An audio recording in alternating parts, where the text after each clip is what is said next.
ইলিশ প্রজনন বাড়াতে সরকার বিজ্ঞানীদের পরামর্শ অনুযায়ী কাজ করবে বলে জানিয়েছেন মৎস্য ও প্রাণী সম্পদ এবং কৃষিমন্ত্রী মোহাম্মদ আমিনুর রশিদ। আর মৎস্য ও প্রাণী সম্পদ প্রতিমন্ত্রী সুলতান সালাউদ্দিন টুকু জানান, কৃষকদের সহায়তায় চাল, তেল, আলু সহ ৬,০০০ টাকার প্যাকেজ দেওয়া হয়েছে, যা আগের তুলনায় বেশি। ঢাকায় মৎস্য প্রাণী সম্পদ মন্ত্রণালয় আয়োজিত কর্মশালায় কথা জানান তারা।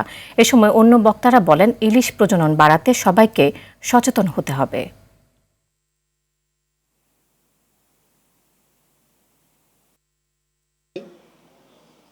আপনারা যে সমাধান দেবেন, সমাধান বের করবেন, এটাই আমাদের কাজ, সেটাকে ইমপ্লিমেন্ট করানো।